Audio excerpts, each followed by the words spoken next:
Muy buenas tardes a todos, bienvenidos todas y todos al seminario del mes de junio del año 2022, organizado por la Sociedad Mexicana de Físicos en Medicina. Esta tarde tenemos el honor de contar con la participación de la doctora María Margarita López Titla, quien nos impartirá el seminario que lleva por título El papel del físico médico en resonancia magnética. Al final de la presentación se tendrán unos espacios de preguntas y respuestas. Las preguntas se podrán realizar mediante el chat de nuestra plataforma, mismo que ya se encuentra habilitado para poder recibir sus comentarios y preguntas. Antes de iniciar el seminario, me gustaría presentarles la trayectoria académica de nuestra invitada. La doctora López estudió la carrera de física y la maestría en ciencias de física médica en la Universidad Nacional Autónoma de México. Posteriormente, trabajó como físico médico en el Instituto Nacional de Psiquiatría Ramón de la Fuente Muñiz, en el Departamento de Imágenes Cerebrales. En marzo de 2012, de marzo del 2012 a septiembre del 2017, donde realizó actividades de investigación promoviendo el uso de técnicas cuantitativas y cualitativas de resonancia magnética en el estudio de enfermedades psiquiátricas y neurológicas. Durante el mismo tiempo, desempeñó las labores de encargado de seguridad radiológica de medicina nuclear para ese mismo departamento.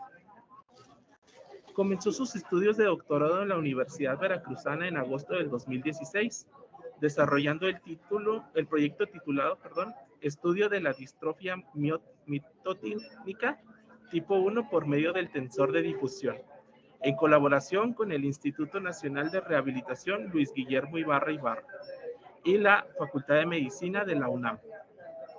Trabajó como Clinical Marketing Leader para Latinoamérica de septiembre del 2017 a octubre del 2019 en la modalidad de resonancia magnética y tomografía por emisión de positrones con resonancia magnética PET-MR para General Electric Healthcare.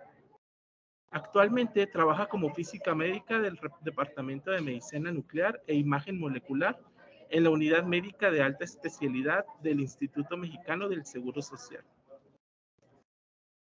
La Sociedad Mexicana de Físicos en Medicina da la bienvenida a la doctora María Margarita y agradece su disposición y generosa colaboración en este espacio, por el tiempo que ha destinado para compartir con nosotros su conocimiento y experiencia. Es entonces que cedo la palabra a la doctora María. Adelante, doctora. Hola, ¿qué tal? Buenas tardes. Primero que nada, muchas gracias por esta invitación. Gracias a la Comisión de Seminarios por esta invitación a este seminario en junio del 2022.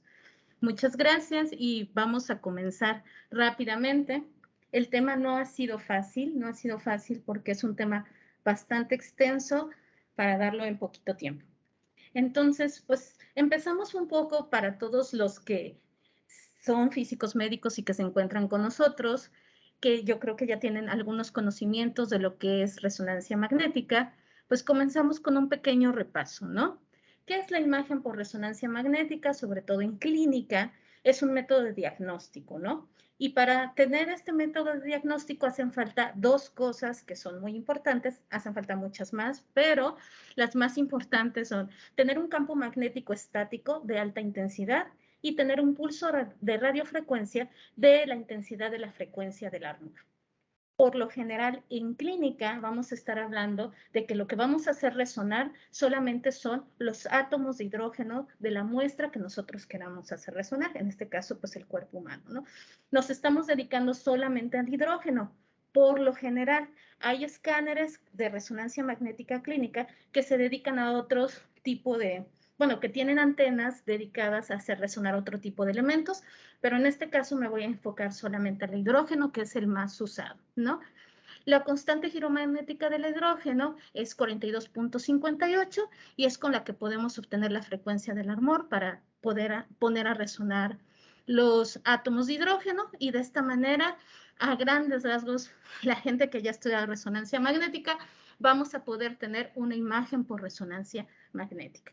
Entonces aquí tenemos un esquema muy simple de lo que sería un resonador, vamos a tener que el túnel es una bobina superconductora que al final va a crear un campo magnético a lo largo del túnel y ese va a ser la intensidad de campo magnético. Y el pulso de radiofrecuencia por lo general va a estar emitido por las antenas que se le colocan al paciente. También pueden ser antenas de superficie o algunas antenas que están en el resonador. También van a existir dentro del resonador muchos otros componentes que nos van a ayudar a codificar la señal, como las bobinas de gradientes y muchas otras cosas. Pero en esencia, lo que necesitamos es un campo magnético estático, que en clínica vamos a estar hablando de 1.5 teslas, 3 teslas o más de... Actualmente ya se encuentra dado de alta para poderse utilizar en clínica resonadores magnéticos de 7 teslas, ¿ok? Estamos hablando de campos de alto teslaje, de resonadores de alto teslaje. También existen resonadores abiertos que tienen una intensidad de campo más baja que 1.5 teslas. Sin embargo, en mi experiencia, lo que yo he visto es que se están utilizando más los campos magnéticos de alto teslaje de 1.5 teslas hacia arriba, ¿ok? Bueno, ¿cuáles son las ventajas que tiene la imagen por resonancia magnética? Bueno, estas son muchas, sin embargo, pues también tiene sus desventajas. ¿Cuáles son sus ventajas? Pues no hace uso de radiación ionizante para poder adquirir las imágenes, se pueden obtener diferentes contrastes, es una técnica en vivo, es totalmente importante decir que es en vivo para ciertas cosas, para ver sustancia blanca, que anteriormente solamente se podía ver con tejidos. Ahorita, pues esta técnica nos hace posible poder ver sustancia blanca, o también podemos tener buen contraste entre tejidos blandos. Tenemos una buena resolución espacial, es aceptable con respecto a otros métodos de diagnóstico. Podemos tener información cuantitativa y cualitativa de esto. Tenemos para esto podemos usar protocolos multiparamétricos con imágenes estructurales, imágenes funcionales que nos ayudan realmente en un solo estudio de resonancia magnética obtener mucha información sobre el paciente, sobre la persona que queremos estudiar. ¿Cuáles son las desventajas que tiene la resonancia magnética? Pues tiene por lo general una señal hipointensa en hueso, lo cual hace que para ciertas patologías no sea el método más recomendado a usar.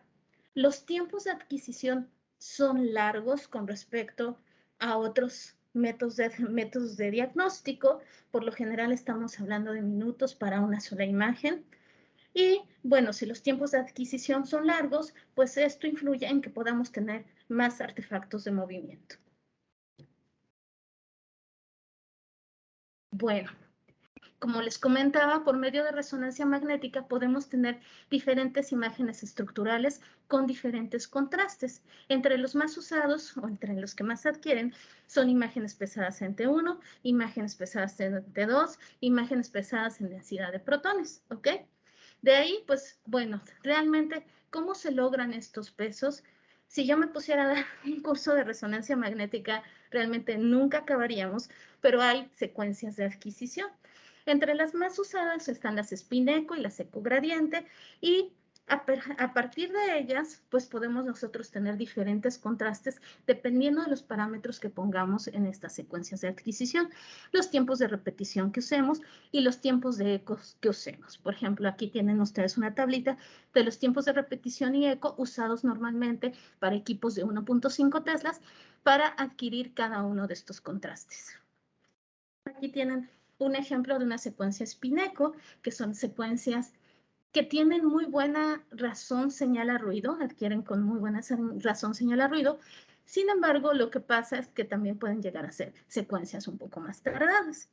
¿De qué consiste? Pues damos un pulso de 90 grados de excitación, dejamos pasar un tiempo, damos un pulso de reenfoque de 180 grados, dejamos pasar un tiempo y adquirimos el eco de esa señal, adquirimos esa señal y con eso nosotros vamos llenando algo que se llama el espacio K. No vamos a entrar en detalles, pero bueno, llenan el espacio K, luego se hace la transformada inversa de Fourier y encuentran y tienen la imagen espacial, ¿no? Como ya comentaba, si quieren ustedes imágenes pesadas en T1, por lo general los tiempos de repetición van a ser cortos en comparación con las imágenes pesadas en T2, esos tiempos. Para pesar en imágenes pesadas de densidad de protones van a tener tiempos de repetición largo y tiempos de eco cortos. Aquí, bueno, diferentes secuencias de adquisición, imágenes estructurales. Otras de las imágenes estructurales que también se usan son las imágenes FLAIR o las imágenes STIR.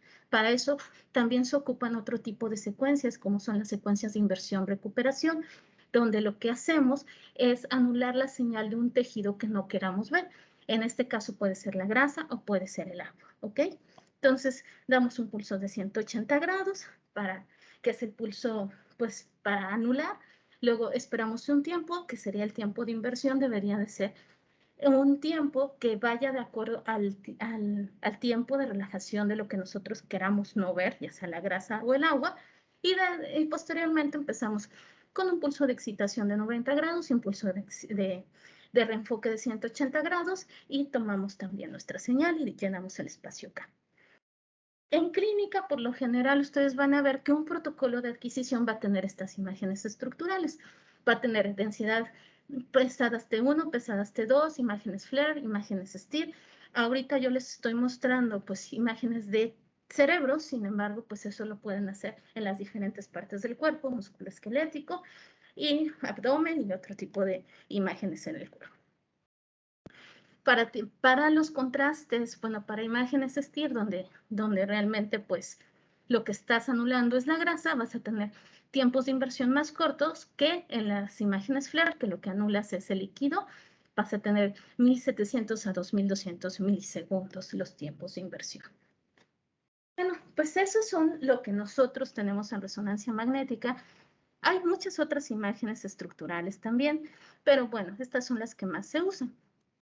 También por resonancia magnética, nosotros vamos a poder obtener imágenes dinámicas, y estas imágenes dinámicas pueden hacer sensible las imágenes de resonancia magnética a distintos fenómenos. Pueden ser fisiológicos en muchos casos, como hacerlos sensibles al flujo sanguíneo. Y de esta manera nosotros podemos tener angioresonancias que nos ayudan a ver las arterias, el estado de las arterias. También podemos hacer sensibles las imágenes a la perfusión propia en los tejidos, ¿no?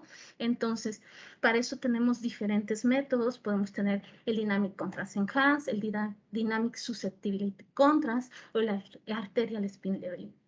También tenemos otro tipo de imágenes que hacen sensible estas imágenes de resonancia magnética al fenómeno de difusión de las moléculas de agua, que es el movimiento totalmente azaroso de las moléculas de agua en una región en particular que nosotros queramos estudiar, y eso también nos va a dar cierta información. Todo puede estar vinculado a hacer medidas indirectas que al final nos ayuden a evaluar este tipo de procesos y nos ayuden tal vez a ver pues las estructuras internas del cuerpo humano, ¿no? Bueno, del cuerpo que queramos estudiar. En el caso de la difusión nos va a servir mucho para evaluar fibras musculares, y también pues en donde más se usa, bueno, fibras musculares, tumores, pero también donde más se usa, sobre todo en la direccionalidad, nos va a ayudar para evaluar lo que son el estado de los axones en el cerebro. También en la médula. También podemos encontrar imágenes de contraste por nivel de oxigenación en la sangre, que por sus siglas en inglés son BOLD, que nos ayudan a ver o a obtener una medición indirecta de lo que es la actividad neuronal. Realmente, pues, podemos tener muchas imágenes. A mí se me ocurrió mencionar esta, sin embargo, hay muchas otras más, pero son las que más se oyen usar, ¿ok? Entonces, bueno, como ya comenté, pues empezamos con los métodos cuantitativos. Los métodos cuantitativos, pues también nos van a ofrecer no solamente una evaluación cualitativa, es decir, de solo ver la imagen, sino también nos van a ofrecer un numerito que nos van a poder ayudar a caracterizar ciertas lesiones, ciertas patologías. Entonces, por ejemplo, si nosotros obtenemos imágenes de difusión, tenemos ciertos índices como el coeficiente aparente de difusión o la fracción de anisotropía, que nos ayuda a ver la direccionalidad de los axones de las neuronas. Si la fracción de anisotropía es cercana a 1, quiere decir que hay una direccionalidad de las fibras, los fascículos cerebrales están conservados. Sin embargo, si medimos una fracción de anisotropía cercana a 0, en donde creemos que debería de estar sustancia blanca, pues la sustancia blanca no está conservada. Entonces, aquí ya solamente, como les comento, pues podemos empezar a ver todos los métodos cualitativos y cuantitativos que ofrece la resonancia magnética. También, por medio del tensor de difusión, podemos obtener algo que se llama tractografía, que es más o menos el camino que siguen los fascículos cerebrales. Podemos dibujar la probabilidad de que pasen ciertos axones por el área que nosotros estamos estudiando. Y bueno, pues tenemos una convención de color, donde es el RGB, ¿no? R izquierda-derecha, verde antero-posterior y azul arriba-abajo, ¿no? Pues en este caso, pues creo que fue mi cuerpo calloso una vez que lo adquirí para mí. Entonces, pues bueno, ese es mi cuerpo calloso, el que pueden estar viendo ustedes en la imagen. Luego, tenemos la información funcional. La información funcional, que es algo que se usa mucho en neurociencias, la resonancia magnética funcional BOL, que es dependiente del nivel de oxigenación a la sangre. Como ya les comentaba, pues, ¿qué pasa? Nosotros queremos medir indirectamente lo que es la actividad neuronal. Para eso, pues nosotros sabemos, o no sabemos, sino más bien suponemos, hacemos la suposición de que si existe una actividad neuronal, va entonces esto a hacer que aumente el flujo sanguíneo y por lo tanto va a aumentar la concentración de la hemoglobina y por cuestiones de resonancia magnética va a aumentar más la señal de vida a T2 estrella. Bueno, por la pérdida de T2 estrella va a aumentar la señal que nosotros podamos medir en el resonador y por lo tanto aumenta la señal de resonancia magnética funcional. Para esto, nosotros tenemos la gran suerte de que la deoximoglobina, que es cuando la sangre deja el oxígeno en la parte donde se está activando, esta molécula se vuelve paramagnética. Y eso es lo que hace el contraste de diferentes estados de activación y de reposo. Entonces, bueno, en esencia, este es el principio de resonancia magnética funcional BOD. Pero, ¿qué pasa? Bueno, nosotros, pues ustedes dirán, bueno, me está dando muchas técnicas de resonancia magnética. Esto se utiliza en clínica, pero yo como físico médico, pues, ¿yo qué tengo que hacer, no? Bueno, en resonancia magnética una de las cosas con las que siempre vamos a estar batallando va a ser en la razón señal a ruido de nuestras imágenes de resonancia, ya sean estructurales, ya sean dinámicas. Obviamente, para las secuencias que nosotros vamos a adquirir de manera dinámica, vamos a batallar mucho más para obtener una muy buena señal, una muy buena razón señal a ruido. ¿Qué quiere decir? Que eso va a influir en nuestra calidad de imagen. Si no tenemos una buena razón señal a ruido, pues precisamente vamos a poder tener a lo mejor imágenes con muchos artefactos, imágenes muy ruidosas. Entonces, ¿cómo la resonancia magnética funcional BOL se utiliza tanto en neurociencias para ver activación, para estudiar procesos neuropsicológicos, cognitivos? También puedes estudiar procesos motores, ¿no? Pero realmente va a ser muy importante que el físico médico tenga en cuenta cómo se adquiere el principio físico, el principio fisiológico de cómo y por qué se adquieren estas imágenes, cómo es que se hacen sensibles a este principio fisiológico y los parámetros que debe de tomar en cuenta y las variables para que estas imágenes tengan una buena razón señal a ruido, ¿no? Entonces, como les comentaba, nosotros queremos que en el efecto BOL haya una respuesta hemodinámica. Entonces, ¿qué va a hacer? Es el incremento de la señal que se da después del estímulo, después de que nosotros generamos que haya una actividad neuronal en una zona específica que nosotros queramos estudiar, ya sea motor, ¿no? Esta respuesta hemodinámica va a tardar 6 segundos en llegar a su máximo después del estímulo y regresa a la línea base después del estímulo. Entonces, ¿qué es lo que nosotros queremos medir? Pues vamos a querer medir precisamente la diferencia de señal entre el máximo y cuando regresa a su estado basal, ¿no? Para eso, en resonancia magnética funcional, tenemos diferentes paradigmas que se pueden utilizar. Los paradigmas que se pueden utilizar son bloques y eventos relacionados. ¿A qué me refiero con bloques? Pues en bloques vas a tener por lo general bloques de activación, bloques de reposo, bloque de activación, bloque de reposo de la misma tarea y al final vas a hacer un postprocesamiento estadístico para comparar todos los bloques de activación y todos los bloques de reposo y vas a ver entonces qué zonas se activaron en el cerebro. de acuerdo al paradigma que tú estás estudiando. Y el de eventos relacionados, pues vas a presentar los estímulos. Sin embargo, pues, ¿qué va a pasar? Todas las técnicas tienen sus ventajas y sus desventajas. Entonces, para los paradigmas de eventos relacionados, vas a tener una menor validez estadística que la de bloques y puedes tener una mayor probabilidad de falsos positivos o falsos negativos en tu estudio. Entonces, tienes que tomar en cuenta muy bien qué proceso vas a estudiar. Y esto lo digo porque en sitios que se hace resonancia magnética funcional Volt, se tiene que tener en cuenta la participación de todos. Se tiene que tener en cuenta la participación del técnico, la participación del médico, si lo estás usando para clínica, la participación del físico médico y de cómo hace la programación de estos paradigmas. Si estás haciendo investigación, tiene que haber un consenso de qué es lo que quieres estudiar, qué tipo de paradigma le vas a presentar si quieres estudiar un proceso cognitivo muy específico, y tienes que tratar de quitar los puntos que te pueden aumentar la variabilidad en la respuesta o en lo que puedes encontrar en los cerebros. ¿Ok? Bueno, por ejemplo, en usos clínicos, pues sobre todo se utiliza para la identificación de áreas sensomotoras comprometidas por la presencia de tumores. Y bueno, pues en este caso se le hizo a este sujeto una tarea de lenguaje y pues podemos nosotros ver si las áreas de lenguaje, la de Broca y la de Wernicke, están comprometidas o no por esta lesión. Como les comentaba, si nosotros queremos hacer un paradigma que sea específico para un proceso cognitivo, lo que tenemos que hacer es tratar de aislar ese proceso cognitivo. Y de eso la gente que hace este tipo de paradigmas, pues se van a ayudar de gente especializada, el físico, el neuropsicólogo, el neurólogo.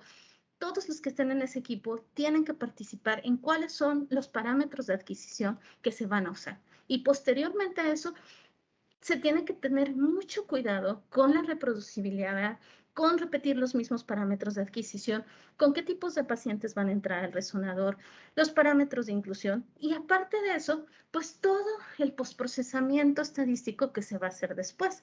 ¿Cómo vas a poder comparar los cerebros que son de diferente tamaño si estás haciendo un protocolo de investigación donde a lo mejor tu experimento requiera comparar sujetos control contra sujetos que tengan alguna enfermedad, ¿no? Como en este caso, en esta imagen, pues nosotros podemos ver un cerebro que se activa en muchas partes, ¿no? Entonces, por eso es que es tan importante que nosotros aislemos bien el proceso cognitivo que queremos estudiar y por lo mismo una buena planeación de nuestros paradigmas. Entonces, como les digo, la reproducibilidad de las secuencias Volt es muy importante y es algo en lo que debe de estar inmiscuido el físico médico.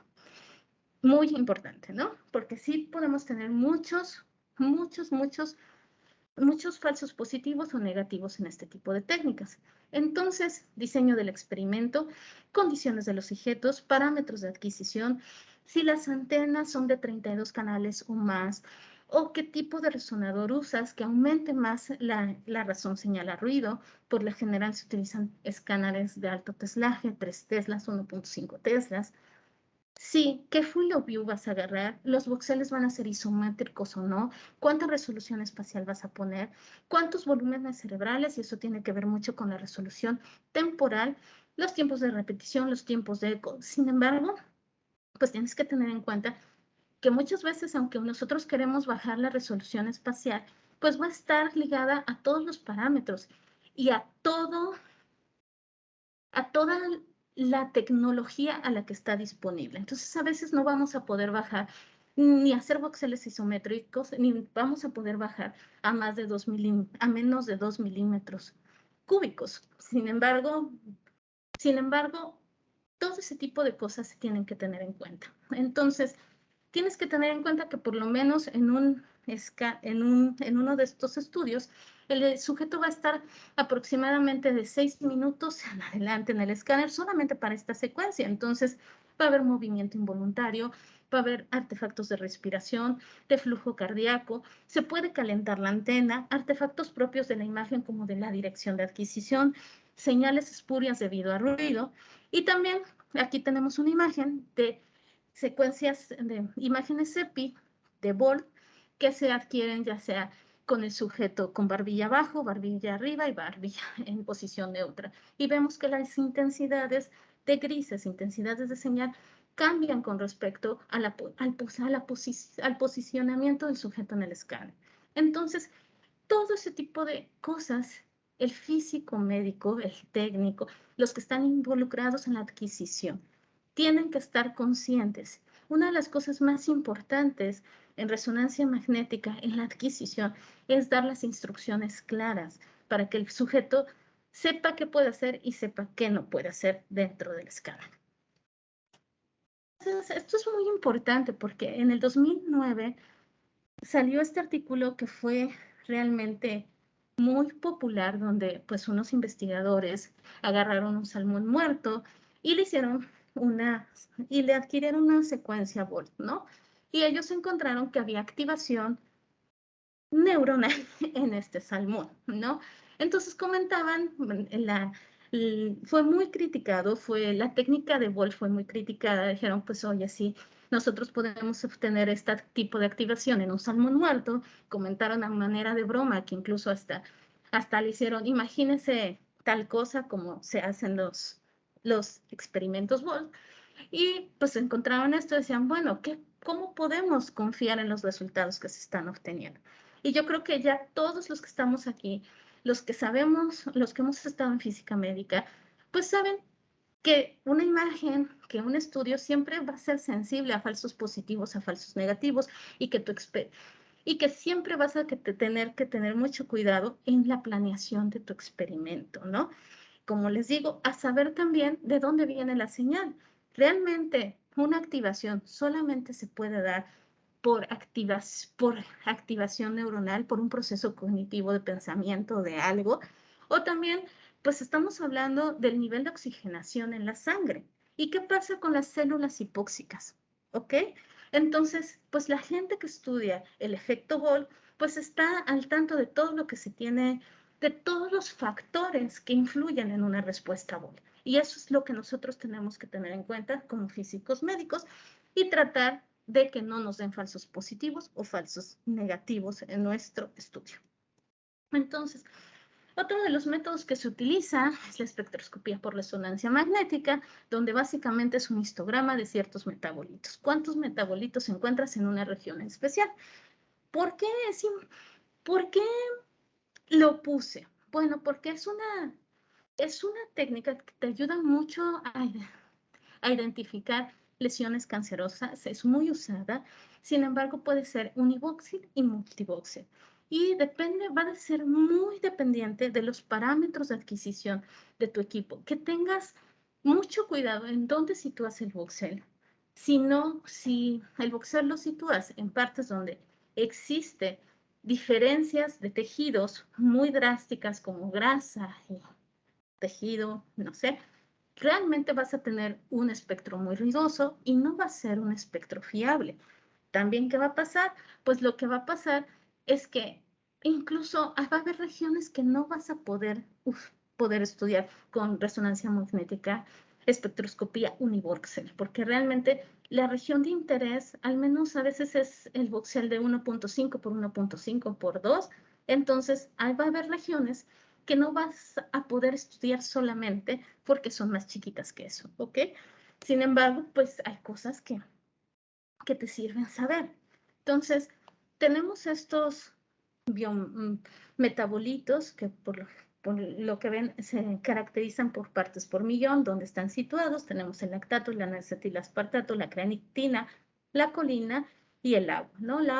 El agua por lo general se hace un procedimiento antes de adquirir esta imagen final en la que pues se suprime la señal del agua para que nosotros podamos ver los demás metabolitos. Entonces, el N-acetilaspartato es un marcador de viabilidad y densidad neuronal. La creatina, por lo general, es el metabolito de referencia para pues, una resonancia, para una espectroscopía cerebral. Y la colina, por lo general, incrementa en lesiones desmielinizantes agudas y en los procesos proliferativos, ¿no? Entonces, realmente, la espectroscopía por resonancia magnética es un método que se utiliza bastante para evaluar procesos cancerosos. Después, pues vamos a tener algo que también se utiliza mucho, que es los métodos de perfusión. ¿Para qué te va a ayudar el diagnóstico por este tipo de métodos para evaluar isquemias, tumores cerebrales, infartos agudos? ¿Y qué pasa? Bueno, para perfusión cerebral y para varias técnicas de perfusión en las distintas partes del cuerpo, nosotros vamos a poder usar ciertas técnicas. Técnicas con contraste exógeno y técnicas sin contraste, ¿no?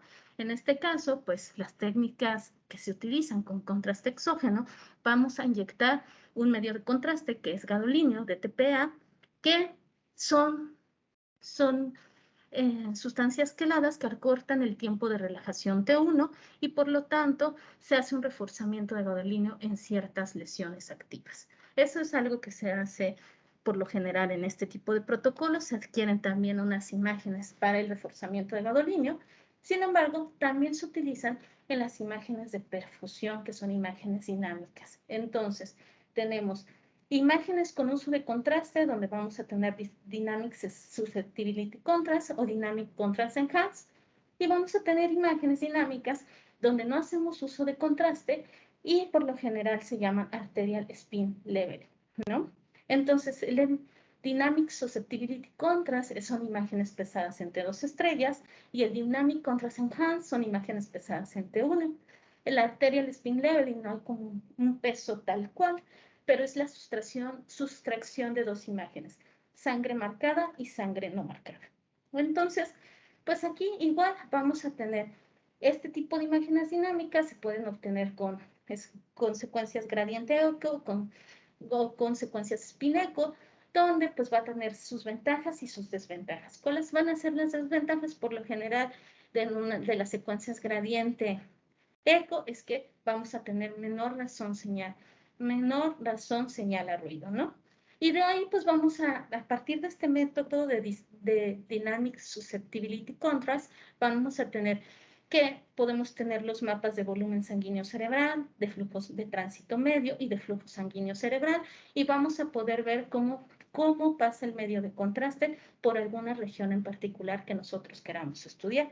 Y son por lo general métodos comparativos, ¿no? Nosotros aquí agarramos una región de interés, vemos cómo perfunden esta región de interés el medio de contraste y por lo general agarramos una región en simetría a esta región de interés para comparar cómo perfunde en el otro lado de esta región.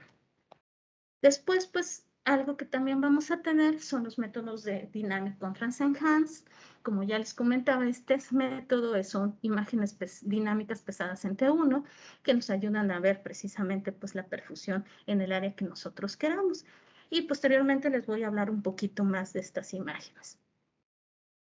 Luego vamos a tener el Arterial Spin Leveling, que es un método, como les comentaba, que no hace uso de contraste exógeno, que es muy importante o puede ser muy bien utilizado para pacientes que tengan alguna enfermedad renal y que no se les pueda inyectar medio de contraste. Entonces, ¿qué es lo que se hace? Se hace un marcado de la sangre a nivel de carótidas, se marca una barra y al final se hace una sustracción de imágenes de la imagen con sangre marcada y la imagen sin sangre marcada. Igual, ¿qué va a pasar? Va a pasar algo muy similar al contraste Ball. Realmente el cambio de señal entre ambas imágenes pues va a ser muy poco. Vamos a estar hablando que la resonancia señal a ruido va a estar incrementando 1%. Entonces, por lo mismo, hay varios métodos de adquisición que se tienen que hacer para adquirir este tipo de imágenes. General Electric usa un barrido espiral, no tiene peso en T1, T2 estrella ni densidad de protonos. Los tiempos de eco son cortos para maximizar la razón señal a ruido y los tiempos de repetición son largos para que la sangre marcada llegue al plano de adquisición. Entonces, bueno, pues esta es a grandes rasgos cómo se pudiera adquirir una arterial spin leveling. En la práctica, pues realmente ustedes, y lo digo así, alguien que esté poniendo los nuevos protocolos de adquisición en algún centro determinado para cierta patología, pues tiene que estar viendo si esto conviene para qué tipo de pacientes, los parámetros que se deben de utilizar, y todo esto lo tienen que considerar en conjunto con su grupo de trabajo. En este caso, pues lo más usual es que sea con el médico radiólogo que va a interpretar estas imágenes. Cosas, es muy importante, otro método. Aquí voy a hablar de lo que es resonancia magnética de mama, también podría hablar de resonancia magnética de próstata, pero también ha sido a modo de ejemplo para que sea como que se lleven, que todo esto se hace en resonancia magnética y cuáles son los usos que se le pueden dar y por qué es importante que nosotros como físicos médicos estemos involucrados. ¿En qué situaciones se aplica? Bueno, para determinar el estadio y expansión de la enfermedad en pacientes diagnosticadas con cáncer de mama, primera vez, evaluación de pacientes con tumores primarios desconocidos, monitoreo de pacientes en quimioterapia neoadyuvante, evaluación de la integridad de implantes mamarios, examinación de cáncer de mama en pacientes con alto factor de riesgo genético. ¿Cuáles son las ventajas y desventajas con otros métodos de diagnóstico que tiene la resonancia magnética de mama? Bueno, la sensibilidad de la mastografía en combinación con el ultrasonido para la detección de cáncer de mama es del 90%. Sin embargo, la mastografía baja su sensibilidad al 50% en pacientes premenopáusicas o con tejido mamario grueso. ¿Qué pasa con la resonancia magnética? La resonancia magnética puede ser o podemos adquirir imágenes de perfusión por Dynamic Contrast Enhanced, que ya se los había mencionado anteriormente, y tiene una sensibilidad del 95% para cánceres altamente invasivos. Entonces, ¿en qué consiste? Bueno, primero, para la resonancia magnética de mama no es algo que se pueda usar, decir, bueno, yo ahora voy a hacer resonancia magnética de mama porque quiero, ¿no? Realmente se tienen que utilizar o tomar en cuenta procedimientos según estándares internacionales, según el VIRATS, y bueno, en lo que debe de cumplir para que uno pueda hacer resonancia magnética de mama es: el escáner debe de cumplir con lo siguiente: máxima intensidad de campo magnético estático, máximo rango de cambio del campo magnético, máxima energía depositada por radiofrecuencia, más adelante vamos a hablar un poco de eso, específica absorption rate, máximos niveles de ruido permitidos, tener una antena dedicada bilateral para estudios de mama que sea capaz de adquisición de imágenes de forma bilateral simultánea. Si no tienes una antena con estas características, que es una antena dedicada a mama, pues prácticamente mejor ni intentes hacer una resonancia magnética de mama. La intensidad de campo magnético recomendada según las guías de práctica clínica, el ACR, es por lo menos de 1.5 teslas tu resonador magnético. Obviamente el de 3 teslas, como aumentas la señal a ruido, también es recomendable. Y bueno, ¿qué pasa? Pues, ¿cuál es el protocolo de adquisición? Tenemos que tener localizador en los diferentes planos, imágenes pesadas en T1, precontraste, imágenes pesadas en T2, fluido hiperintensas, precontraste, imágenes dinámicas, que es cuando ya empezamos con la perfusión, en distintas fases: precontraste, temprana y tardía, imágenes ponderadas a difusión y espectroscopía. Por lo general, eso es lo que lleva. Entonces, aquí están las características que deben de cumplir las imágenes o las secuencias que nosotros vamos a adquirir en las pacientes. Entonces, esto es muy importante, que el físico médico, en conjunto con su grupo de trabajo clínico, se ponga de acuerdo y realmente programan este tipo de protocolos en el escáner, ¿no? Como ven, pues deben de tener un grosor, las imágenes deben de tener un grosor de corte menor de 3 milímetros, 0 gap. El tamaño de píxel debe ser menor a 1 milímetro en el plano. La serie de fases tempranas debe ser completada en 4 minutos de la inyección. Entonces, obviamente el posicionamiento y la cobertura anatómica van a ser algo muy importante, si no podemos tener imágenes que no van a ser diagnósticas, una razón señalar ruido adecuada, buen contraste en líquido hiperintenso, y bueno, todo esto se tiene que cumplir para que tengamos imágenes diagnósticas de mama.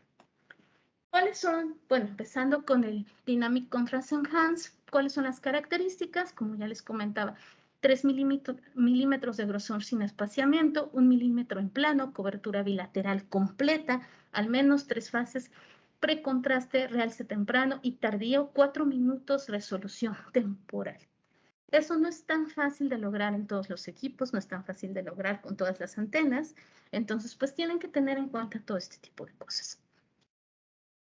¿Por qué aumenta el Dynamic Contrast Enhanced la sensibilidad de la detección a un 95%? Porque pues nosotros tenemos o se pueden adquirir a través de un postprocesamiento este tipo de curvas. Una curva tipo 1, una curva tipo 2, una curva tipo 3, donde 1 podría indicarnos una lesión benigna, la 2 nos dice que es una lesión sospechosa y la 3 es una lesión altamente sospechosa. ¿Quién lo va a evaluar? Pues el médico radiólogo, un médico radiólogo entrenado en esto. Sin embargo, como ya les comenté, es importante que ustedes pues tengan toda esta planeación de los protocolos que se deben de utilizar. Entonces, aquí tienen ustedes un ejemplo de una lesión con curva tipo 1, una lesión con curva tipo 2 y una lesión con curva tipo 3. ¿Cuáles son los retos y problemas de la Dynamic Contrast Enhanced? Pues precisamente que vamos a tener que nosotros muestrear todo este proceso que sería el paso del contraste, ¿no? ¿Y qué va a pasar si nosotros no tenemos una muy buena resolución temporal? Pues podemos tener este tipo de problemas, ¿no? Al final no vamos a ser capaces de detectar el pico y nosotros podemos confundir una curva que realmente es tipo 3, que es pues de las más peligrosas, con una curva a lo mejor tipo 1 o tipo 2. Entonces, ese tipo de cosas las tenemos que tener en cuenta y tenemos que tener mucho cuidado con ello. La resonancia magnética, algo que también está sonando mucho, son los métodos cuantitativos. Y bueno, por un lado vamos a tener algo que a mí se me hace muy bonito, que se llama compilación de imágenes por resonancia magnética. Como ya les comenté, pues en resonancia magnética tenemos imágenes estructurales con muchos contrastes. Sin embargo, cuando las adquirimos en el resonador, cada una de esas imágenes nos va a durar, dependiendo de nuestros parámetros de adquisición y nuestro resonador, pero nos va a durar aproximadamente 3 minutos cada una de estas adquisiciones de imágenes. Una en 3 minutos para T1, 3 minutos para T2 y así nos vamos, ¿no? Dependiendo cómo lo queramos. Sin embargo, pues así existe este tipo de métodos, que es la compilación de imágenes por resonancia magnética, donde se hace una secuencia de adquisición que me gusta explicarlo como hace un muestreo de todos los tiempos de relajación de los tejidos y tiempos de eco, tiempos de repetición, algo similar a cómo se adquieren las secuencias spin-eco y eco-gradiente, así. Y al final, a partir de una reconstrucción, se pueden reconstruir las imágenes en diferentes contrastes, en diferentes pesos. Imágenes T1, T2, T2 flare, SIR, STIR, flare, densidad de protones. ¿En qué nos beneficia esto? Pues sabemos que la resonancia magnética es muy tardada. La resonancia magnética a veces está contraindicada para pacientes que tengan claustrofobia. Entonces, pues para pacientes que tengan claustrofobia, a lo mejor podemos hacerle una de estas imágenes. También para niños que no es tan fácil dejarlos quietos en el escáner, también podría ser para enfermedades a lo mejor un poco neurodegenerativas. Sin embargo, pues tiene sus usos y qué bueno que la resonancia magnética está explorando estas nuevas técnicas. ¿Cómo es que nos atrevemos a decir nosotros que podemos usarla? Pues que tenemos estudios de validación, ¿no? Se hizo un estudio donde se tuvieron 117 sujetos sin contraindicaciones para resonancia magnética, sin antecedentes de enfermedades congénitas. Se obtuvieron en 6 hospitales diferentes y se completó el estudio de 109 sujetos. Al final, cuando se compararon las imágenes sintéticas que se obtuvieron por este método y las imágenes convencionales, los estudios que leyeron los 7 neuroradiólogos concluyeron que las imágenes eran diagnósticas y que prácticamente se podían utilizar en el 96% de los casos de manera indistinta, ¿ok? Entonces dices, bueno, qué bueno que tenemos ya este tipo de imágenes en los que podemos reducir los tiempos de adquisición. Adicionalmente a esto, por medio de esta adquisición, esta secuencia también nos permite evaluar los tiempos de relajación de cada tejido. Entonces nosotros podemos tener un área de interés, poner un área de interés y entonces nos va a decir cuánto es el tiempo de relajación T1 y el tiempo de relajación T2 de la región que nosotros estamos evaluando ahí. Y eso es muy importante para la caracterización de lesiones. Entonces podemos evaluar alguna enfermedad o encontrar biomarcadores que nos ayuden a dar el seguimiento de una enfermedad, de algún diagnóstico, de algún tratamiento que se esté dando, y nosotros evaluamos una región en particular y cómo va evolucionando los valores del tiempo de relajación T1 y el tiempo de relajación T2. ¿Cuál es la gran, como siempre, cuáles son una de las grandes desventajas? Pues realmente este tipo de imágenes va a ser muy dependiente del campo magnético B1 del escáner, que el campo magnético es el campo principal, ¿no? Entonces, a una muy buena homogeneidad de campo. Entonces, si no se tiene esto, pues también son imágenes bastante sensibles a diferentes artefactos. Entonces, ahora bien, pues ya les di, realmente si yo quisiera darles todo lo que es resonancia magnética, pues no se podría, es mucho resonancia magnética. Sin embargo, pues estas son como que las técnicas que se utilizan más. Les di un poquito de mama, también se hace corazón, también se hace próstata, se hace mucho músculo esquelético, y para todo eso el físico médico tiene que estar involucrado en el proceso de planeación de las secuencias en el escáner, de alineación, de control de calidad, de todo esto. Entonces, bueno, por otro lado, ¿qué hace un físico médico, no? Bueno, el físico médico, The International Organization of Medical Physics, define que el físico médico o la rama de la física médica es la que usa los principios físicos, métodos y técnicas en la práctica y en la investigación, diagnóstico y tratamiento de las enfermedades humanas para mejorar la salud y la calidad de vida de los pacientes. En esencia, es un personal de salud enfocada a la calidad. ¿Ok? ¿Qué es lo que tenemos? Pues bueno, esta profesión ha sido reconocida por The International Labour Organization y bueno, ayuda a diagnóstico, tratamiento y prognosis de la enfermedad, dependiendo a la rama de la física médica en la que estemos enfocados. ¿Cuándo se formó The International Organization of Medical Physics? En 1963. Representa 27,000 físicos médicos en el mundo y pues está formada aproximadamente de 87 organizaciones nacionales e internacionales, entre los cuales se encuentra la APM, la AMPI y así sucesivamente.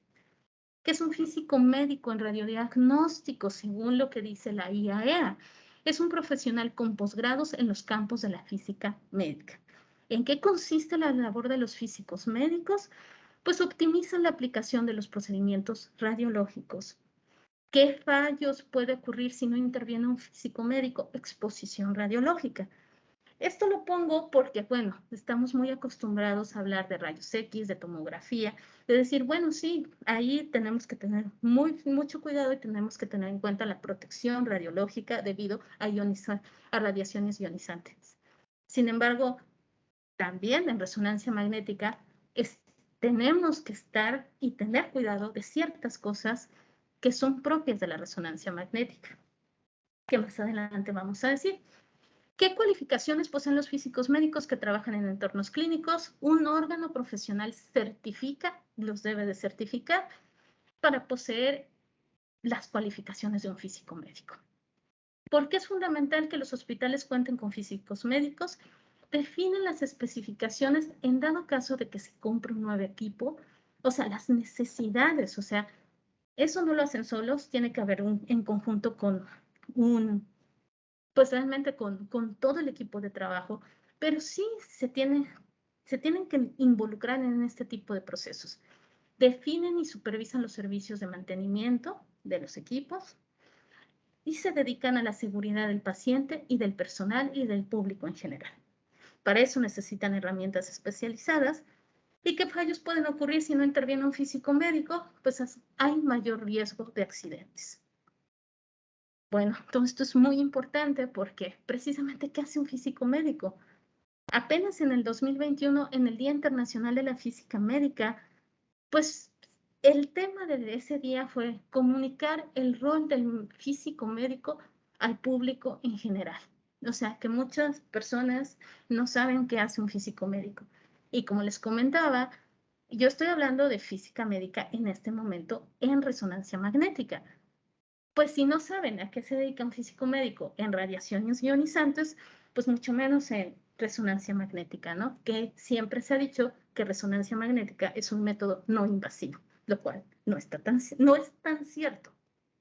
Entonces, las aplicaciones de la física médica. Tenemos diferentes rubros dependiendo, y todos los que nos dedicamos tanto a radioterapia, medicina nuclear, radiodiagnósticos, podemos estar en cada uno de estos. Podemos estar en la clínica, en la industria, en la academia.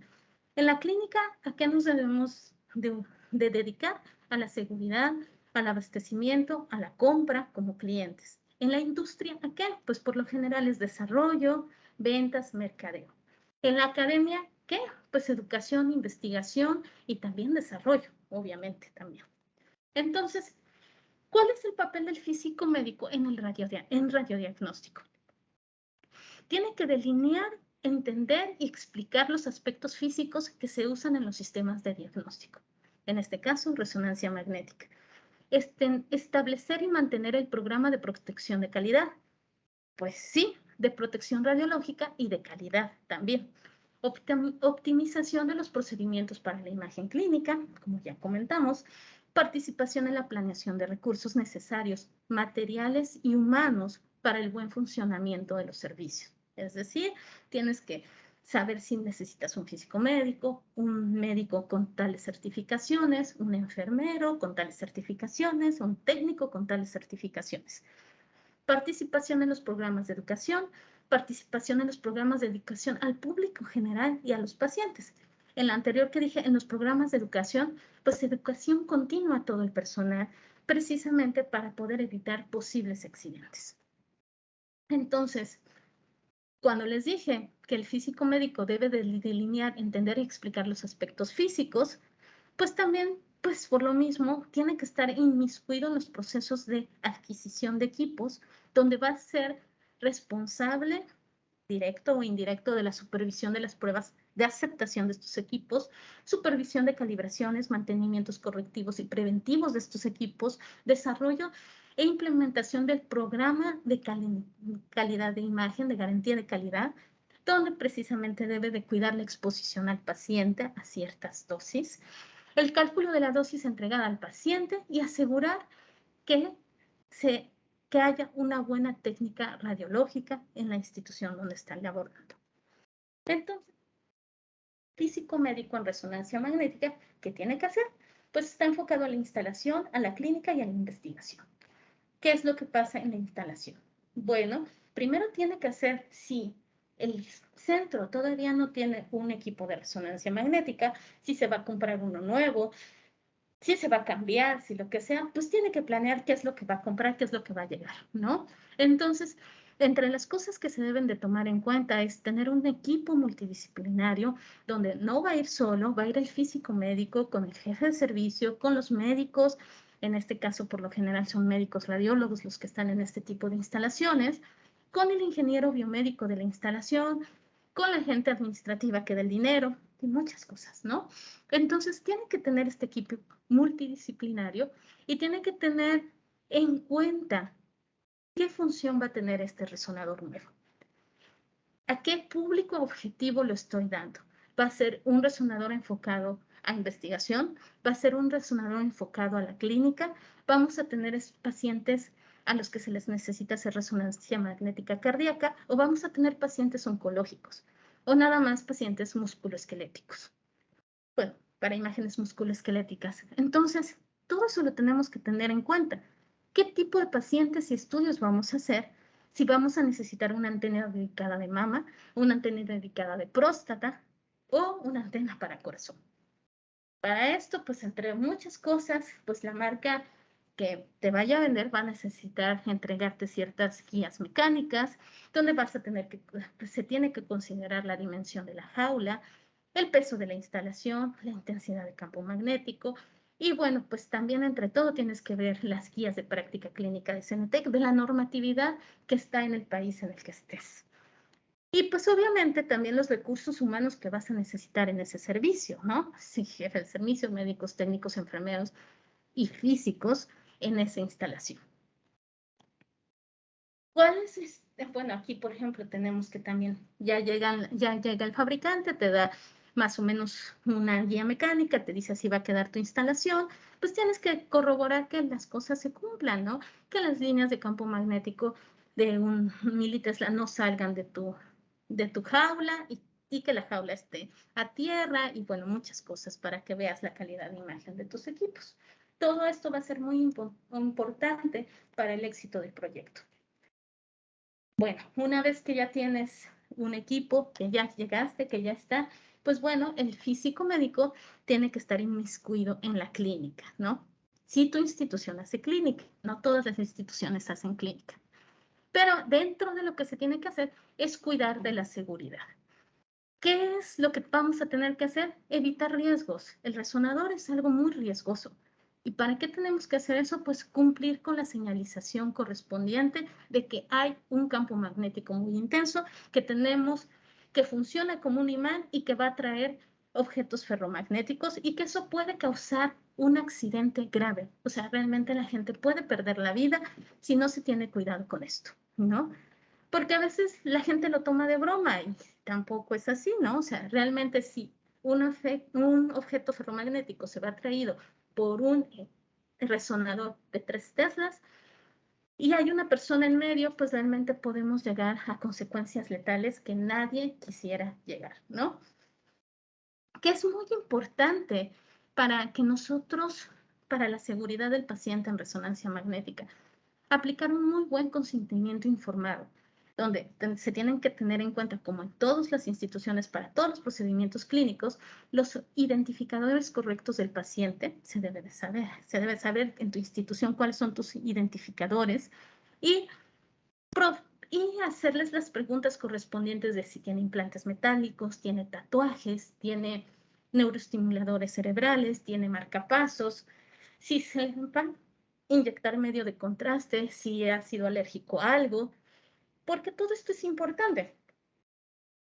Puede ser que el paciente omita mencionar alguna información, omita que a lo mejor tenía una bala en el cuerpo, omita porque él se quiere hacer la resonancia y omita decirte que tiene un neuroestimulador cerebral, omita decirte que tiene un implante, omita decirte que tiene un marcapasos. En el caso de los marcapasos, si bien es cierto que hay instituciones donde se puede hacer una resonancia magnética cardíaca, son instituciones que tienen bien definido un protocolo para adquirir las imágenes de estos pacientes, tanto de entrada como de salida del paciente.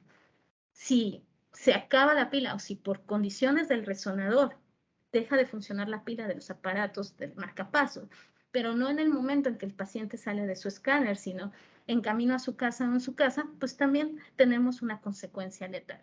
Entonces, realmente ya sabemos que en un servicio siempre van a estar pues todo el personal de salud, ¿no? El enfermero, el técnico, el médico, el físico.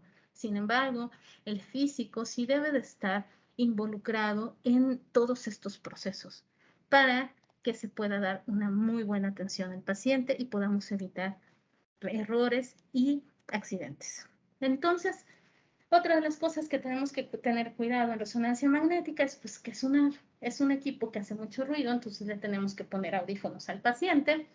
También en caso de que ya no pudimos evitar el accidente, ya un objeto ferromagnético se vio atraído hacia el escáner y hay una vida de por medio, pues tenemos que apachurrar un botón de emergencia que por lo general, o que más bien es normativo, que todos los resonadores deben de tener, que lo que hace es apachurramos ese botón, libera el helio, se elimina el estado superconductor de la bobina, se quita el campo magnético y por lo tanto se puede despegar el objeto ferromagnético del escáner. ¿Qué tenemos que hacer para evitar accidentes? Una de las cosas más importantes es mantener la puerta cerrada. No importa si es de 1.5 teslas tu escáner o de 3 teslas. Eso hasta te ayuda también a evitar ciertos artefactos. Y otra de las cosas, cuando estamos trabajando ya en un ambiente clínico, hacemos las cosas bien, pero nos acostumbramos a muchas cosas ¿qué pasa? O sea, podemos realmente confiarnos. Entonces, eso es lo que no debemos Entonces, debe de haber un trabajo en equipo con todo el personal, debe de haber educación continua con la señora de limpieza, con el señor de mantenimiento, uno debe de estar al tanto y mucha comunicación con todo tu personal. Bueno, dentro de las cosas de seguridad en resonancia magnética, pues se tiene una delimitación de zonas, zona 1, zona 2, zona 3, zona 4. Zona 4 es donde prácticamente está tu escáner, donde se supone que no debería de haber nadie más que los pacientes bajo constante control de personal entrenado y capacitado, sala del imán, no debes de entrar con objetos ferromagnéticos.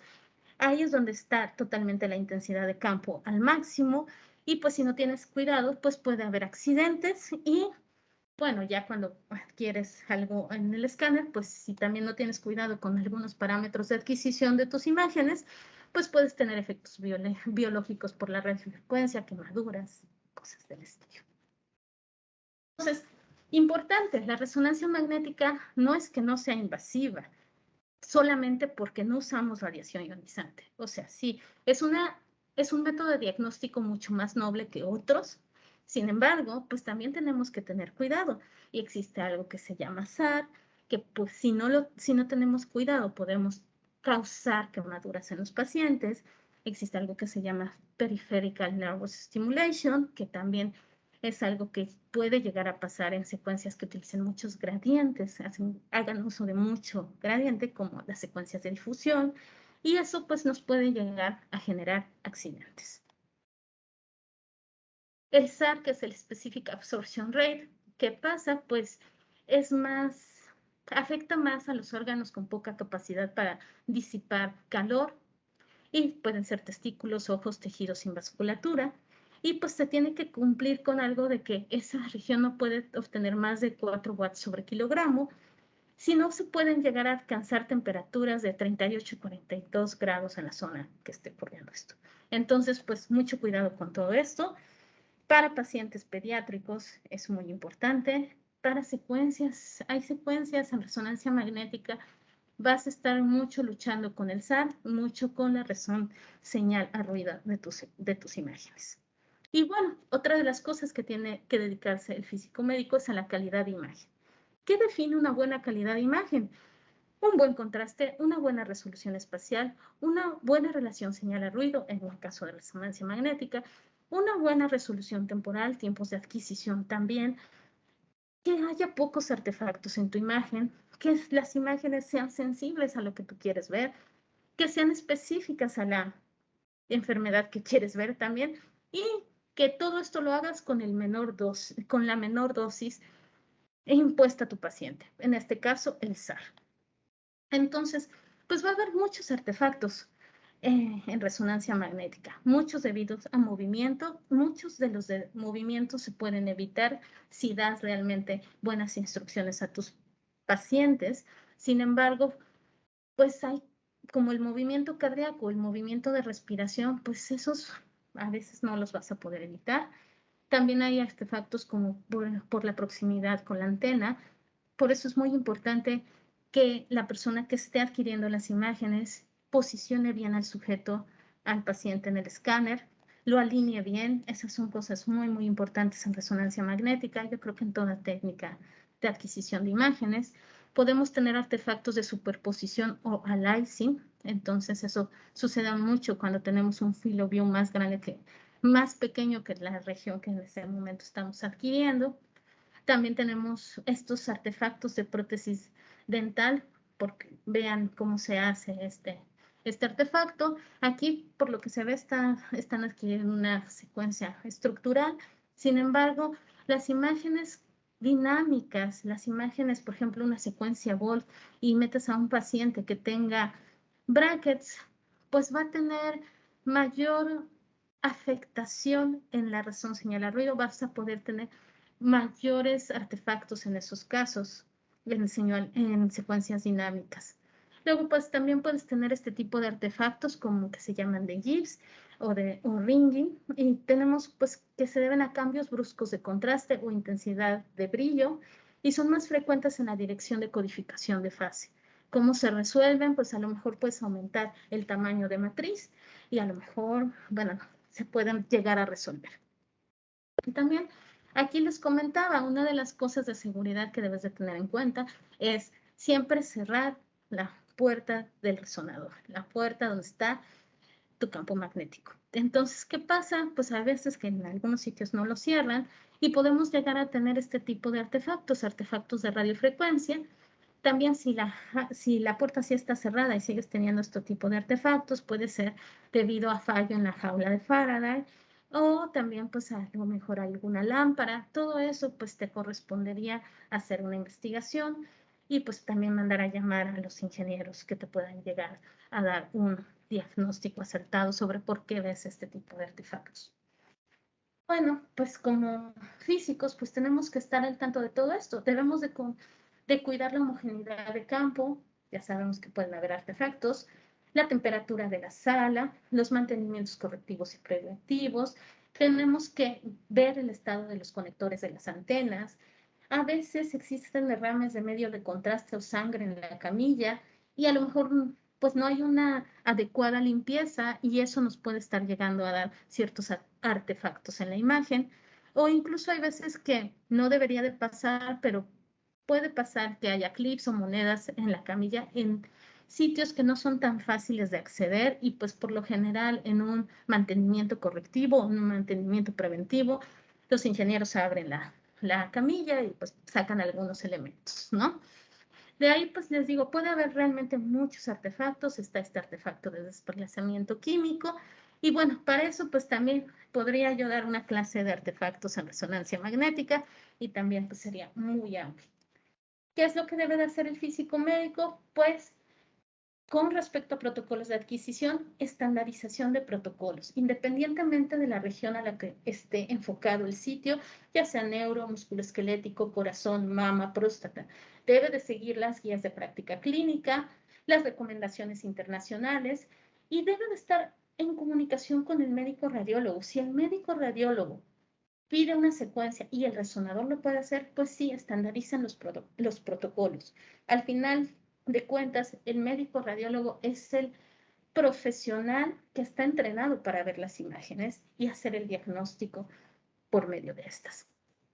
Que debemos de cuidar una buena reproducibilidad de estas imágenes, una buena sensibilidad y especificidad. Pues para eso pues tenemos que ver todas las guías de práctica clínica, las recomendaciones de la ACR, de la Sociedad Mexicana de Radiología, de la Sociedad de ICMRM y bueno, también la RCNA últimamente desde hace como unos 5 o 6 años ya está trabajando pues precisamente en buscar biomarcadores cuantitativos de imagen, para lo que también pide, una de las cosas, es que podamos comparar entre diferentes sitios, si tienes un mismo resonador con una misma antena y estás haciendo la misma secuencia, que pues estén estandarizados los protocolos de adquisición de tal manera que salga lo mismo en los diferentes sitios de adquisición. Entonces, ¿qué puede hacer también el físico médico dentro de una institución que tenga un resonador? Bueno, pues también se puede dedicar a investigación, donde ahí pues va a tener que tener en cuenta y se tiene que meter mucho a todo lo de comité de ética, comité de investigación de su institución, para ver los criterios de inclusión con los que se van a meter ciertos pacientes. Tiene que haber también homogeneidad de protocolos, recomendaciones de yo quiero hacer este protocolo de investigación para pacientes con epilepsia, entonces, ¿qué parámetros se están usando para que yo pueda estudiar a este tipo de pacientes? Por ejemplo, también, por lo general, los equipos que se utilizan para investigación van a ser equipos de 3 teslas, equipos de 7 teslas, que los equipos de 7 teslas ya se pueden utilizar en clínica también. Sin embargo, pues también son muy caros y todos van a estar enfocados a biomarcadores. Con equipos de 7 teslas puedes llegar a hacer atlas, mapear la sustancia blanca con mucho mejor definición. Ahora, realmente en una institución que tengas un resonador, es de a fuerzas que un físico médico se dedique a investigación. Pues no es a fuerzas. Realmente el físico médico, pues se va a dedicar más a la calidad de imagen y si todos estuviéramos al tanto de todo lo que se necesita para hacer investigación, pues se necesita recurso económico, se necesita realmente que la institución esté interesada en sacar una buena investigación. De ahí, bueno, pues la investigación puede ser por innovación. Y ahora, realmente esto quiere decir que uno como físico médico no puede hacer investigación con un resonador abierto o uno de 1.5 teslas. Bueno, pues realmente sí se puede, pero sí va a depender mucho del enfoque que le quiera dar tu institución. Y pues, ¿qué pasa? Sí, sí se puede, pero ¿qué consideraciones debes de tener? Control de calidad, estandarización, reproducibilidad, verificar condiciones de adquisición, estandarizar parámetros, lo que ya les comentaba, todo lo que es decir cuáles son los criterios de inclusión y de exclusión para los sujetos que vas a estudiar. Y bueno, pues aquí, por ejemplo, tenemos un escáner de 1.5 teslas, MR450W, que es un equipo muy bueno si tiene todo equipado. Y bueno, en conclusión, ¿qué hacen los físicos médicos? Son profesionales autónomos y capacitados para poder trabajar en clínica, industria, mercadeo, ventas, academia. ¿Y qué es lo que hacen al final? Es con la intención de dar una mejor atención al paciente, que por lo mismo nos ayuda a la prognosis, tratamiento, diagnóstico y prevención de las enfermedades.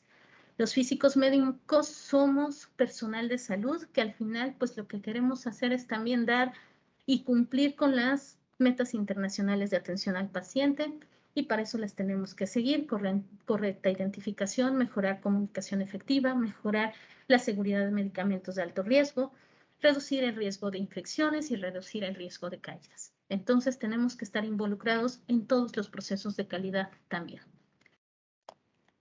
Con eso termino. Muchas gracias.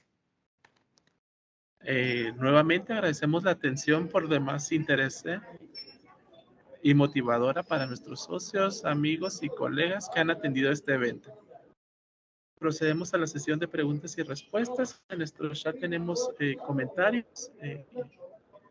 El primero nos pregunta acerca de la aplicación de la resonancia magnética en imágenes fetales. No sé si nos puedas compartir un poco más al respecto. Sí, en la resonancia magnética sí es una de las grandes ventajas que tenemos por no tener radiación ionizante. Sin embargo, también no sabemos cuánto realmente puede ser la afectación que puede producir la resonancia magnética al feto. Entonces, según las guías de práctica clínica, tienes que esperar hasta el primer semestre para poder empezar a evaluar por medio de resonancia magnética. Las mismas ventajas que vas a tener con respecto a en otras regiones van a ser que tienes muy buen contraste entre tejidos. Sí es importante que tengas una buena antena para abdomen y que pues te puedas controlar todo lo que son los artefactos de movimiento. Pero sí, la resonancia magnética fetal es algo que se puede hacer en resonancia magnética y pues que también salen imágenes muy bien. Se puede realmente realizar un seguimiento de ciertas enfermedades de los bebés que pueden salir en esas imágenes. Muchas gracias. Otro comentario de Héctor Galván nos dice: gracias por la charla. Parte de las tareas del físico médico en el servicio es estandarización de protocolos de adquisición y procedimientos de seguridad en resonancia. ¿Cuál sería tu experiencia en estos dos puntos? Muchas gracias. Pues estandarización en pues práctica. Seguridad es por default. O sea, la tarea del físico médico es totalmente seguridad, o sea, de las cosas a las que tienes que estar muy atento es seguridad. Como ya les dije, o sea, llega a haber momentos en que a pesar de que el grupo de trabajo esté muy bien entrenado, el grupo de trabajo trabaje muy bien, puede haber momentos en que si no se tiene buena comunicación, puede llegar a pasar que el señor nuevo de la limpieza, pues va a entrar con algo, ¿no? Entonces, ¿cuál es la experiencia? ¿Qué es lo que yo recomiendo que siempre se tiene que hacer? Es pues mucha comunicación con tu personal y aparte de eso, con los pacientes tienes que tener mucho cuidado en el aspecto de su consentimiento informado, las preguntas que les haces, ¿no? Checar tu mobiliario, tus salas, tus sillas, que son, si entran con sillas compatibles con resonancia magnética, que estén bien señalizadas, que no vayan a meter una silla de ruedas que no es de resonancia magnética. Igual, tienes que tener mucho cuidado con eso, los tanques de oxígeno. Es por eso que también es muy importante que la puerta siempre está cerrada. Y con respecto a estandarización de protocolos, pues la verdad es que sí, es una tarea del físico médico en resonancia magnética. O sea, ¿cómo puedes decir que tus imágenes no pueden tener que pueden más bien tener una buena calidad de imagen si las imágenes están presentando diferentes artefactos y a veces no se sabe por qué son estos artefactos, ¿no? Entonces, sí, estandarización de protocolos, garantía de calidad de las imágenes son de las cosas que más tienes que hacer en resonancia magnética. Muchas gracias, doctora. Tiene muchas felicitaciones a la charla, muy interesante.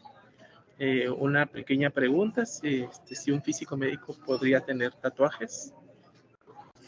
Sí, sí pueden tener tatuajes los físicos médicos, los técnicos que trabajan de resonancia magnética también. Solamente tenemos que tenerlo en cuenta. En mi experiencia, en México es un poquito mal visto, ¿no? En mi experiencia, que no está bien, cuando alguien de recursos humanos te quiere contratar para un trabajo en resonancia magnética, una de las principales preguntas que te hace es si tienes tatuajes o no, que realmente no te debería de afectar a ti el tener o no tener tatuajes. Tú no te vas a hacer la resonancia magnética, no vas a estar expuesto a la radiofrecuencia ni al campo intenso, solamente vas a colocar al paciente en el escáner de muy buena manera, entonces no te tiene que afectar el tener tatuajes o no. Muchas gracias, doctora. Les recordamos cualquier pregunta, comentario, el chat está abierto. Nos preguntan el contacto para tener más información con usted, doctora. Está en mi correo, está en la primera diapositiva. Déjenme ver.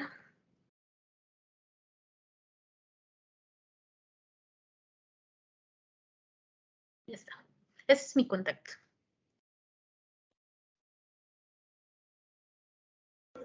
Muchas gracias. Cualquier comentario o pregunta dirigida a la doctora pueden comunicarse. Está el contacto en la presentación. Tenemos otra pregunta respecto a las industrias en México.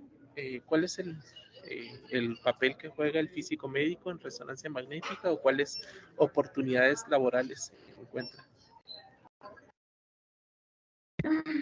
Yo creo que en industria en México es lo que yo considero, ¿no? Nos pasa lo mismo que nos pasa en las diferentes áreas. Si en clínica es difícil que la gente sepa qué es lo que hace un físico médico, como les comentaba, es un poquito más difícil que se está viendo qué hace un físico médico en radioterapia, qué hace un físico médico en medicina nuclear, pero todavía es difícil decir qué hace un físico médico en radiodiagnóstico y mucho más es qué hace un físico médico en resonancia magnética. Es difícil, ¿no? Incluso en clínica, que considero que en verdad somos parte fundamental para evitar accidentes, para tener buena calidad de imagen, para todo esto que les comenté. Entonces, en industria, creo que todavía es aún más difícil, ¿no? En industria es más difícil decir, bueno, ¿qué hace un físico médico? Al final, sí hay oportunidades, las tienes que buscar, las tienes que buscar mucho y sobre todo, desde mi punto de vista, van a estar muy enfocadas ciertas oportunidades al desarrollo y a la investigación. Entonces, sí se tienen que buscar, pero ¿por qué no? Sí se puede hacer, sí se puede. O sea, las marcas cada vez más voltean a ver a todo tipo de profesionistas, ingenieros, físicos médicos. Nada más que nosotros tenemos que tener en cuenta que si entras a una marca, a lo mejor no vas a entrar como físico médico, ¿no? O sea, tu puesto va a ser otra cosa, no va a ser físico médico. Vas a aportar al equipo con todos tus conocimientos de física médica y con todo lo que sabes. Sin embargo, tú no te vas a dedicar a hacer las tareas de un físico médico clínico, ¿no? En ese aspecto. Muy bien, muchas gracias, doctora, por la respuesta. Tenemos otro comentario acerca de los maniquís que se utilizan en calidad de imagen en resonancia. No sé si nos puedas compartir un poco más de eso.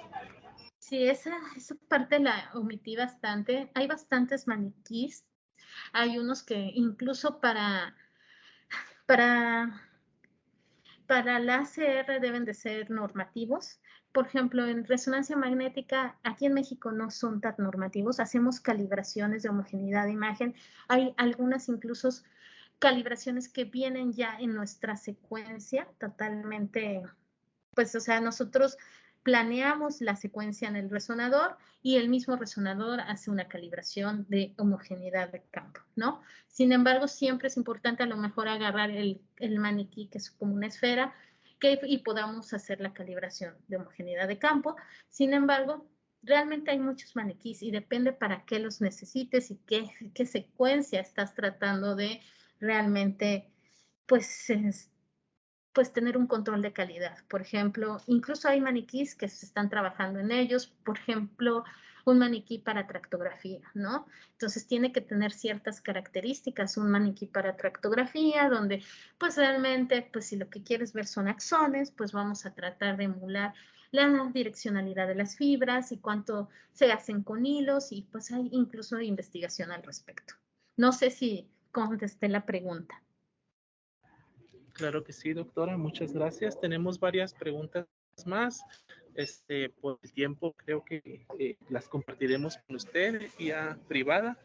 Cualquier comentario también pueden acercarse a su correo electrónico. Muchas gracias.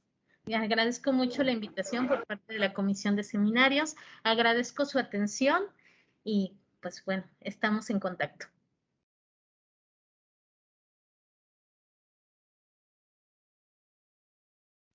Muchas gracias. Recordando su constancia, se la haremos llegar en los próximos días, doctora. Muchas gracias nuevamente por parte de la Sociedad Mexicana de Físicos en Medicina. Agradezco también la asistencia de todos los presentes. Un anuncio simplemente, el mes de julio no vamos a tener seminario, retomaremos las actividades el mes de agosto. Muchas gracias por la asistencia de todos. Que tengan un excelente día. Nuevamente, muchas gracias, doctor. Muchas gracias. Excelente tarde.